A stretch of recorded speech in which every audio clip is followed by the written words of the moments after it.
Bracket creep is a bit of an obscure concept. Let me explain. This plate of cookies represents what I can buy with my salary. Inflation comes in and it decreases the amount of cookies that I can buy with the same salary. So I go to my boss and I say, hey, can I have a pay raise? I can buy fewer cookies with the same income and I would like to be able to buy the same number of cookies. And my boss agrees and gives me a raise. The problem is I'm now earning a larger salary, which means I'm taxed at a higher tax rate and I can buy just slightly less. That bite out of the cookie represents bracket creep. The government has taken a bite out of my real income. So year after year, as inflation continues to rise and my pay, hopefully, is keeping up with inflation, government is taking more and more bites out of my cookies. This is bracket creep, taxing you at a higher rate without taking into account inflation. So what does this mean in dollar terms? So take your average worker in 2020-2021.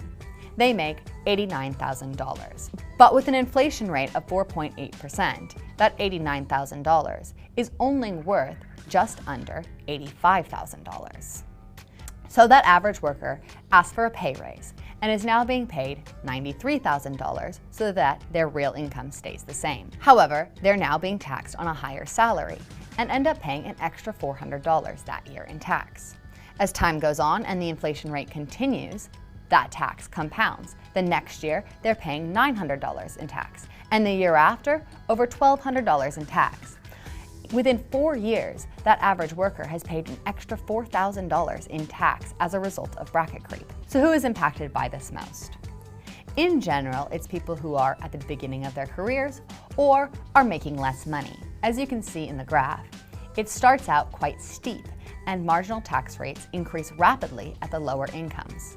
And then it levels out for people making higher incomes. Currently in Australia, we address bracket creep through tax cuts. However, by relying on tax cuts, we're also relying on the whims of politicians to ensure that we're not getting tax increases every single year. As outlined in our recent paper for the Centre for Independent Studies, bracket creep hits young Australians the hardest. We argue for indexation. Indexation is a simple and elegant solution that allows the tax brackets to shift in line with inflation so that you're not getting this hidden bracket creep tax. To learn more, go to cis.org.au.